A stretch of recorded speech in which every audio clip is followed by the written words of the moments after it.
और दिल्ली की तिहाड़ जेल में बंद अरविंद केजरीवाल का वजन 1 किलो बढ़ गया है। तिहाड़ जेल प्रशासन ने अरविंद केजरीवाल का हेल्थ बुलेटिन जारी किया है, जिसके मुताबिक अरविंद केजरीवाल पूरी तरह से स्वस्थ हैं और उनका शुगर लेवल भी सामान्य है। और कुछ दिन पहले आम आदमी पार्टी की ओर से खुद ये कहा गया था कि जब से अरविंद केजरीवाल जेल के अंदर गए हैं तब से उनका जो वजन है वो घट गया है, लेकिन तब भी लगातार यही बात सामने आई थी हेल्थ बुलेटिन के जरिए कि वो एकदम स्वस्थ हैं। और अब एक बार फिर से तिहाड़ जेल प्रशासन की ओर से उनकी जो हेल्थ रिपोर्ट है वो सामने आई है और हेल्थ बुलेटिन के अनुसार उनका शुगर लेवल एकदम सामान्य है और इसके अलावा उनका जो वजन है वो 1 किलो बढ़ भी गया है।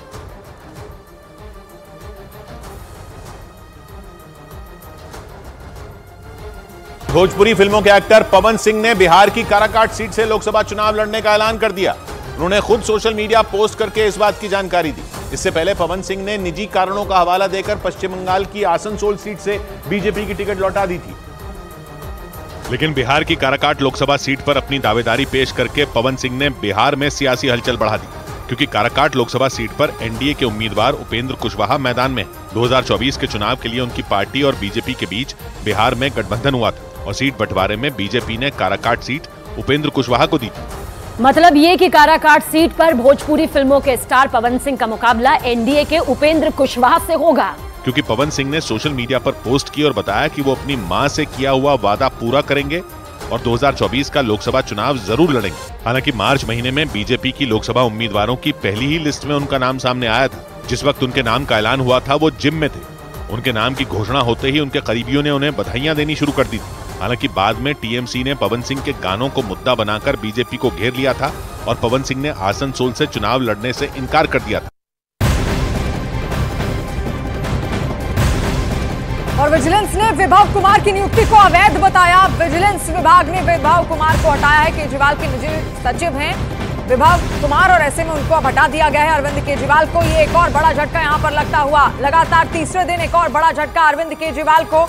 सबसे पहले हाईकोर्ट की ओर से उनकी याचिका खारिज होती है, फिर राउज एवेन्यू कोर्ट की ओर से कल उनकी याचिका खारिज होती है और आज एक और बड़ा झटका फिर से अरविंद केजरीवाल को यहां पर लगता हुआ जब उनके निजी सचिव विभव कुमार को हटा दिया गया है। विभव कुमार भी इस पूरे मसले में लगातार उनसे ईडी की ओर से पूछताछ की गई थी, लेकिन ईडी उस वक्त इतनी संतुष्ट उनके जवाबों से नहीं थी और अब विजिलेंस विभाग की बड़ी कार्रवाई यहां पर की गई है जब विभव कुमार को उनके पद से हटा दिया गया है। केजरीवाल के निजी सचिव रहे हैं विभव कुमार और ऐसे में शराब नीति घोटाला में केस में लगातार उनसे भी ईडी की नजर उन पर भी थी और उनसे भी पूछताछ की गई थी, लेकिन ईडी संतुष्ट नहीं थी और विजिलेंस विभाग ने अब ये बड़ी कार्रवाई की है जब विभव कुमार को उनके पद से हटा दिया गया है। केजरीवाल के लिए ये एक और बड़ा झटका है और इस वक्त मानव हमारे साथ फोन लाइन पर जुड़ रहे हैं। मानव, और क्या जानकारी मिल रही है?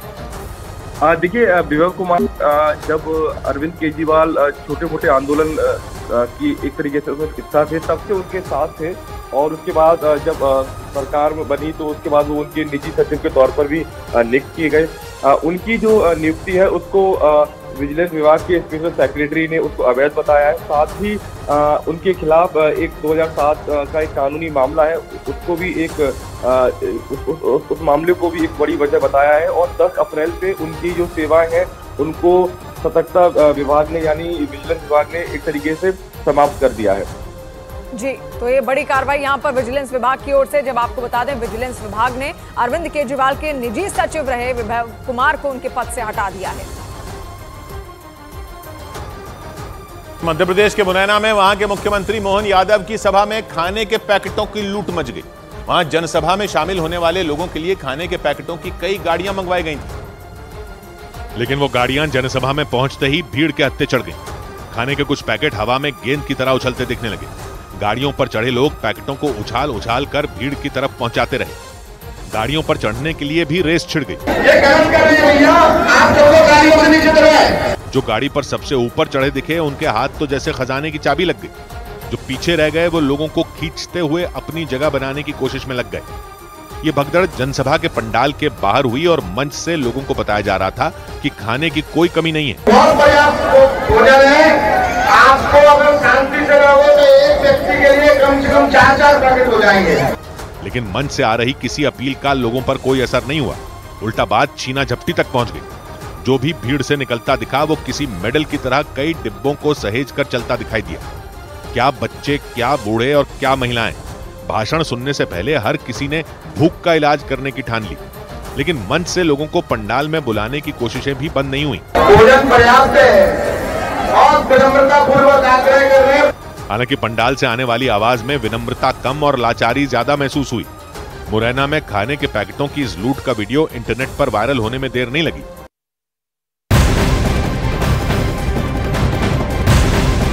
और लोकसभा चुनाव के पहले चरण के मतदान से पहले आरएलडी प्रमुख जयंत चौधरी ने न्यूज 18 इंडिया से एक्सक्लूसिव बातचीत में कांग्रेस और समाजवादी पार्टी पर जमकर निशाना साधा है। इस दौरान उन्होंने दावा किया कि जमीन पर पीएम मोदी और एनडीए के पक्ष में माहौल है।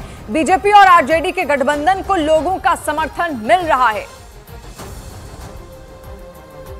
हमने ये देखा था राज्यसभा में जब आपके दादाजी को भारत रत्न दिया गया था, कुछ ऐसी घटना हुई। सबसे बड़ा जिम्मेदार उसमें आप किसको मानते हैं उस पूरे प्रकरण में? देखिए, आपने बयान दिए हैं लेकिन खुलकर कभी नहीं बोला। पहली बार न्यूज 18 इंडिया के कैमरे पर उस पूरे प्रकरण को लेकर क्या बोलना चाहेंगे?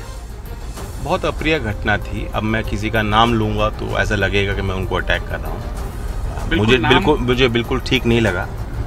कांग्रेस पार्टी के लीडर्स थे और उसमें केशव वेणुगोपाल और जयराम रमेश जी वर लीडिंग द चार्ज। ऐसा नहीं है कि कांग्रेस पार्टी के सब एमपीज ने उस समय खलल पैदा किया या विरोध करने की कोशिश की, बल्कि पीछे कई कांग्रेस मेंबर्स जो बैठे थे, सीनियर मेंबर्स, उनको भी थोड़ा अजीब अटपटा लग रहा था कि हम इस इशू पे क्यों विरोध कर रहे हैं जब चौधरी साहब के ऊपर कोई चर्चा सदन में हो रही है। उस चर्चा में बल्कि हमें शामिल होना चाहिए। बाद में आके उन्होंने भी स्पष्टीकरण दिया। खड़गे जी भी उस समय उसी दौरान हाउस से जब वो निकल रहे थे तो उन्होंने 2 मिनट मेरे साथ बैठ के बात की और उन्होंने मुझे बताया कि ये हमारी भावना नहीं थी, लेकिन तब तक काम हो चुका था। देश ने देखा, सदन में ये बार बार मौके नहीं मिलते। भारत रत्न जो है कई जनरेशन में एक बार किसी को मौका मिलता है और 53 लोगों में अगर संख्या में चौधरी चरण सिंह जी को सम्मान दिया जा रहा है तो सबका हक बनता था कि उस सदन में, मैंने उच्च सदन में चर्चा हो और उसमें वो अपनी बात रखें। मैं उस फैमिली से आता हूँ, मेरी भी मन में वो इच्छा थी और कुछ थी नहीं। मैं किसी पे मैंने अटैक नहीं करना था। श्रेय जरूर देना था कि भारत सरकार ने एक बहुत विजनरी स्टेटमेंट, एक स्टेप लिया है।